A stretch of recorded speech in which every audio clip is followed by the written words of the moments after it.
नमस्कार, आप देख रहे हैं Bansal news. Line of actual control पर तनावपूर्ण हालात है और भारत चीन की सेनाएं आमने सामने हैं। तनाव को देखते हुए भारतीय सेना के प्रमुख जनरल एमएम नरवणे 2 दिन के लद्दाख दौरे पर हैं, जहां वो सभी तैयारियों की समीक्षा कर रहे हैं। मीडिया से बात करते हुए उन्होंने साफ कहा कि एलएसी पर स्थिति नाजुक और गंभीर है, लेकिन सेना लगातार इसके बारे में सोच विचार कर रही है। सुरक्षा के लिए कुछ एहतियात कदम उठाए गए हैं और उम्मीद है कि जो तैनाती की है उससे सुरक्षा कायम रख पाने में भारत कामयाब रहेगा। जनरल नरवणे सीमा पर चीन के साथ तनाव के बीच ऑपरेशन की तैयारियों की समीक्षा करने के लिए 2 दिनों के लद्दाख के दौरे पर है।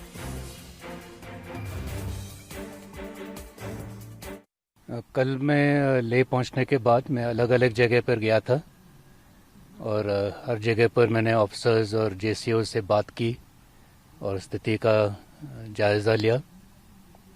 जवानों का मनोबल बहुत ऊंचा है और वो हर चुनौती का सामना करने के लिए तैयार है। तो जनरल नरवणे 2 दिन के लद्दाख दौरे पर है और वो इसीलिए है क्योंकि चीन ने पिछले 6 दिन में 2 बार लद्दाख के पैंगोंग इलाके में घुसपैठ की कोशिश की थी और भारतीय सेना ने चीन की कोशिशें नाकाम कर दी। इस विवादित इलाके में भारतीय सेना ने एक बार फिर अपना दबदबा कायम किया। तो मनोज मुकुंद नरवणे जो आर्मी चीफ जनरल है, वो लगातार दूसरे दिन लेह के दौरे पर हैं और उनका ये साफ कहना है कि line of actual control LAC पर हालात थोड़े से तनावपूर्ण हैं, इसीलिए एहतियात के तौर पर जवान तैनात किए गए ताकि सीमाओं की सुरक्षा की जा सके। जवानों का मनोबल ऊंचा है, वो हर चुनौती से निपटने के लिए तैयार हैं। बंसल न्यूज हेड शरद द्विवेदी हमारे साथ फोन लाइन से इस पूरी खबर पर बातचीत के लिए जुड़ गए हैं। शरद जी, साफ तौर पर आर्मी चीफ का लद्दाख दौरे पर पहुंचना कहीं ना कहीं जवानों का मनोबल बढ़ाने की कोशिश तो है, और जिस तरह से चीन ने पिछले 6 दिनों में 2 बार कोशिश की सीमा पर और जो विवाद पैदा हुआ, तो भारतीय सेना पूरी तरह से तैयार है और जिस तरह से खुद बोल रहे हैं कि LAC पर तनावपूर्ण स्थिति है। बिल्कुल, जिस तरह से आर्मी चीफ ने कहा शुक्रवार को कि मैंने लेह पहुंचकर कई जगहों का दौरा किया और अधिकारियों और जेसीओ से बात की, तो जवानों का हौसला बुलंद है और हम सभी तरह के हालात से मुकाबले के लिए तैयार हैं।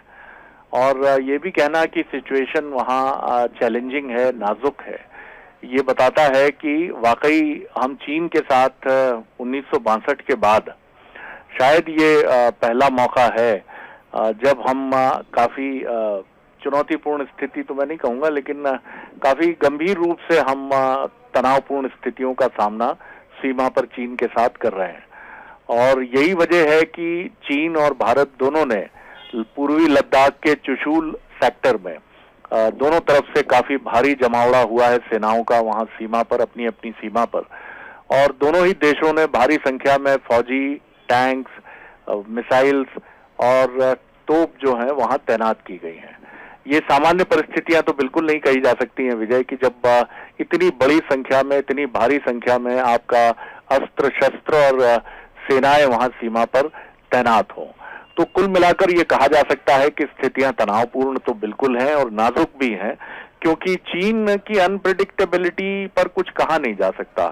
और जब एक कोई घटना पहले घट जाती है तो सेना में एक बड़ा अलग तरह का वातावरण होता है। जिस तरह से हमने इसके पहले गलवान घाटी में चीनी सैनिकों के साथ झड़प के दौरान अपने कुछ सैनिकों को शहादत के मोर्चे पर जाते हुए हमने देखा और 20 के करीब हमारे जाबाज सैनिक जो हैं उनकी शहादत हुई, उससे सेना में निश्चित तौर पर एक आक्रोश भी होता है और एक भाव भी रहता है उनके भीतर कि अगर आप कोई कोशिश हुई तो मुंहतोड़ जवाब देंगे। तो इन परिस्थितियों में अगर चीन ने कोई हिमाकत की तो हालात नाजुक भी हो सकते हैं और भारतीय सेना उसका मुंहतोड़ जवाब देने के लिए बिल्कुल उद्यत और तैयार भी है। तो निश्चित तौर पर नरवणे साहब के इस बयान को, आर्मी चीफ के इस बयान को काफी महत्वपूर्ण और बहुत गहराई से देखा जाना चाहिए। बिल्कुल सही कहा आपने, और भारत सरकार भी इस पूरे मसले को बड़ी गंभीरता से ले रही है। बहुत बहुत शुक्रिया शरद जी हमसे बातचीत करने के लिए। विदेश मंत्री एस जयशंकर ने भी कुछ देर पहले यही कहा है कि इस विवाद का जो समाधान है वो डिप्लोमेसी के जरिए निकालना चाहिए, लेकिन मौजूदा जो चुनौतियां हैं उसको हल्के में नहीं लिया जा रहा। दोनों देशों के लिए अहम है कि आपसी सहमति से रास्ता निकाले जाए, मगर सेना पूरी तरह से तैयार है। जिस तरह से सेना प्रमुख का बयान सामने आया है कि थोड़े तनावपूर्ण हालात हैं, मगर मनोबल ऊंचा है भारतीय सैनिकों का।